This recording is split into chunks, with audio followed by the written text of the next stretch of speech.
start with yourself. You get to, particularly in the last 18 months or so, you get to be involved in plenty of good days with Ireland. Was Saturday right up there from your own point of view?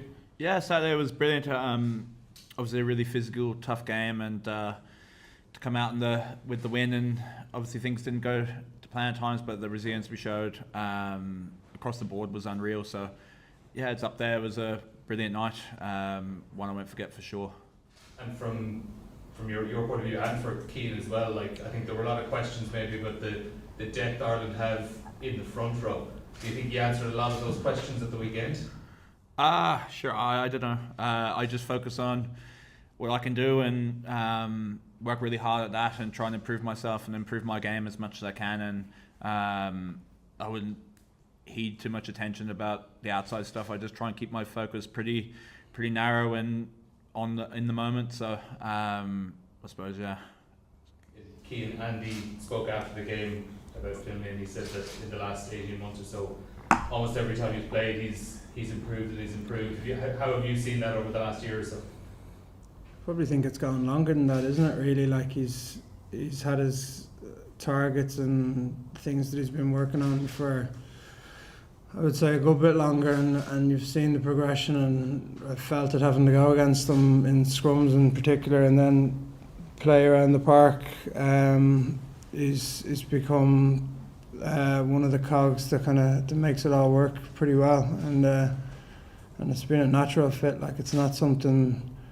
I don't think it looks like he's trying to do something that's not his style or anything. He's really natural at it, and it's great to see. Cian, you've been in squads for a very long time now. Where does this Irish squad compare to previous? Like, they're all very different and all different characters, but this is probably one of the most enjoyable squads I've been in across the board from the beginning.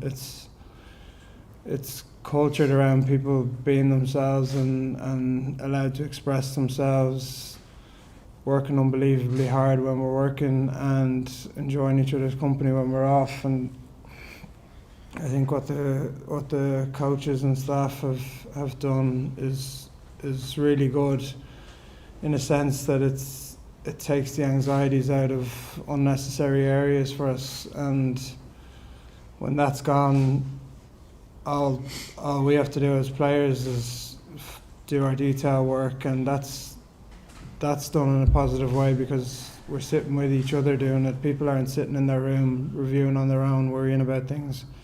We chat through things. Everything is an open forum, and I think all of that sort of stuff just leads really well into people being comfortable and everyone feeling like they're a real part of what's going on. Finlay, will you be hoping for a start this weekend, and what do you expect from Fiji?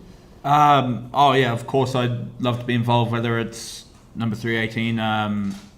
Obviously every time you pull on the jersey, it's a really proud thing that I get to do it, and I genuinely just love it so much. So hopefully, fingers crossed, be involved. And obviously Fiji, they've shown a really good scrum, especially against Scotland, in particular the first half last weekend, and then over the internationals during the summer. They have some big boys up front, and they're well drilled up front, so we're going to have to meet that challenge head on. And we had a tough scrummaging session there. We have another one tomorrow, so yeah, we'll be ready to go for Saturday.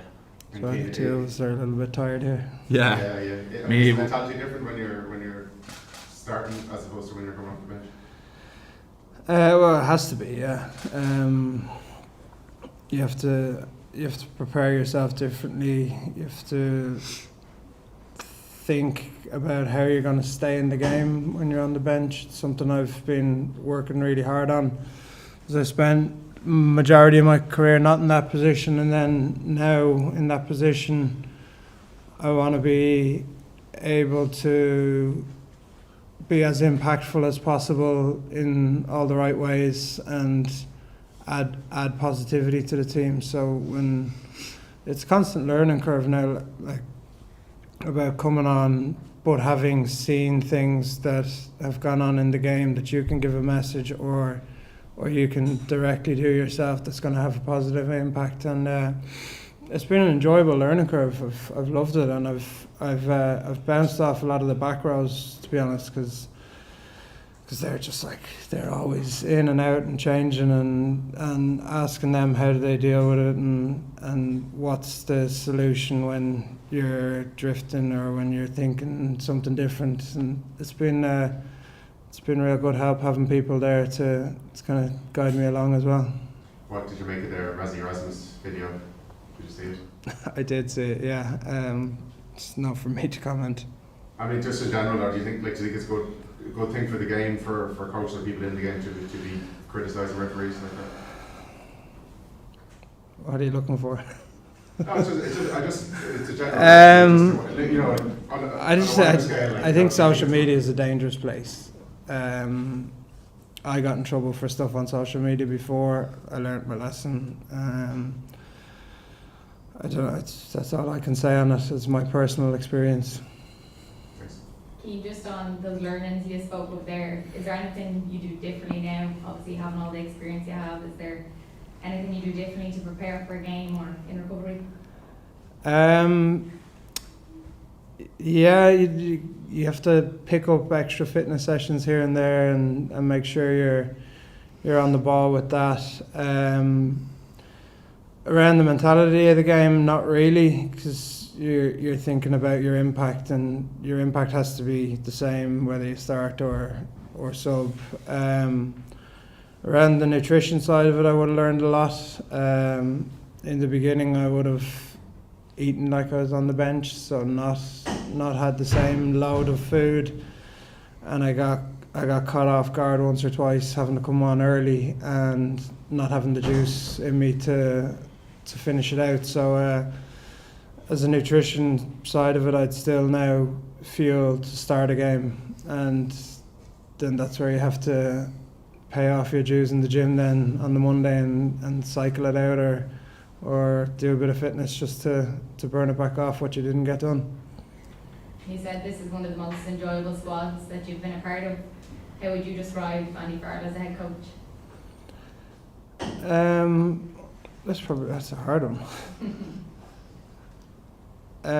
He's very caring, I think, for all the lads. The way he approaches it is very thoughtful about how the players feel and how his staff feel, and I think we get that from him. We understand that, and it kind of just, it's part and parcel of tying everyone in together. And is this one of the most competitive Irish squads you've been a part of? Yeah, it probably is. Yeah, there's a lot of shots for competition, and the standard is through the roof. So yeah, it probably is. Do you feel that as well? I mean, obviously, coming into the team, obviously the A team that are pushing as well. So do you feel that competition for places? Yeah, 100%. Like last week, we had 50 lads in, and training was very intense. Lads are trying to prove a point, and I suppose just touching on what Church said there, the competition in training's through the roof. You have to be on it every rep you have, and certainly that's pushing the lads around us and making the team better as a whole. So the competition's brilliant at the moment.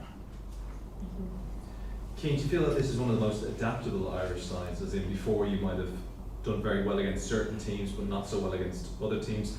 Now it seems to be across the board, you can handle anything that's thrown at you.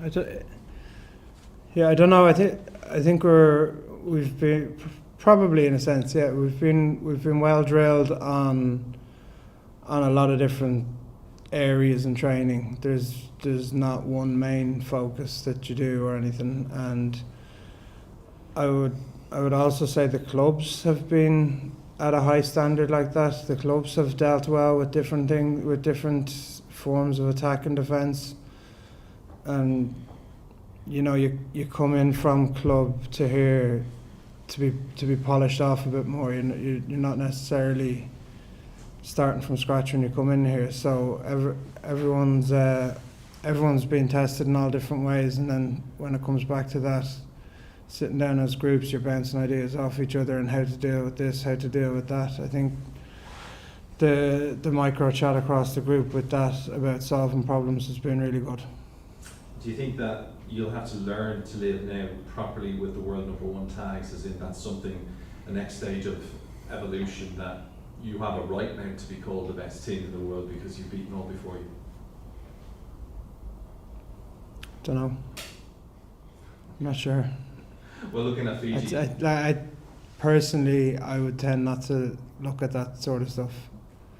I wouldn't take a ranking into account because I don't have a medal for a ranking. That's how I look at things. With your preparation, though, you're preparing to be the best version of yourself, and if everyone prepares to be the best version of ourselves, we should continue to grow. and just finally on that then with Fiji the weekend, very different test to South Africa. Is it just as important to make sure that you get the job done against a side like Fiji, who might not be on the same level as South Africa, if we're looking ahead to something like a World Cup, to be playing these different types of teams at different levels? 100%, yeah. We have a standard of what's acceptable and what we want to achieve and go above. And what's not acceptable is to let that slip. What's not respectful is to let that slip also. You know, we need to respect our opposition and what they're going to bring, and we need to, by doing that, we need to bring our A game and put out our best performance. And I think with that mentality, you can use it across the board for whoever you play against. A question for both of you, starting with Finlay. We talked a bit about the competition. The front three, the side three seems very settled. Do you view yourselves as backup players, or do you have ambitions of breaking into the starting 15, particularly a World Cup on the horizon? Of course, yeah. Like, you're always pushing, like Church said, you want to be the best version of yourself, and obviously Tig's a world-class player, and he's a British Lion and everything like that, but you know, I need to be pushing him and making him better, and then making myself better as well. So I wouldn't see myself as a backup player, but I can fill that role, and look, I just keep pushing myself and finding new limits to where I can go, and we'll see what happens. Sorry, just for key answers as well. Do you feel training alongside Tig is making you a better player as well in that competition? Yeah, 100%. Tig's been very good to me. Like, we started working together, obviously been playing together, but when we've been up here in camp, I work a lot with him in terms of reviewing training and preparation and everything like that, and just kind of bouncing ideas of him, learning from him as best I can, and asking him questions about like what he would do better there if he was me, or you know, little things like that. And you know, we catch up most nights and sit down for an hour or so and go through training, go through scrums and all that fun stuff, and just bounce ideas of each other and have a really good conversation about things. And for me, that's been an area where I've got a lot of growth from, so I'm very thankful to him for obviously letting me in. Okay, how do you view your situation?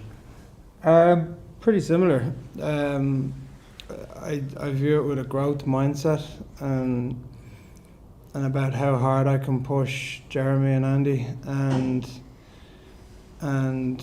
what I can get from myself in doing that. I have a lot to give to them in what they can learn about the game, and I'm working on best ways of messaging that to the lads, and how to not just blurt stuff at them. But at the same time, in doing all of that, I have to drag the best out of myself and be in a position that, if called upon, I'm there to do the job. To me, that's the fun part of it, the competition week in, week out, and pushing for the top spot. Because if you lose that drive, there's no point in being in here. And just one very quick follow-up to that. You're the most experienced player in the squad in terms of caps. I think you're only 14-time driver, I just suppose the most cap player Ireland ever had. Is that an ambition of yours to become the most cap player? Have you thought about that? I could have 200 caps and no medals, and I don't know where I'd be happier. I think I'd take another 5 if I got some more silverware for it instead of another 20. So I think a cap number without reward is not so important.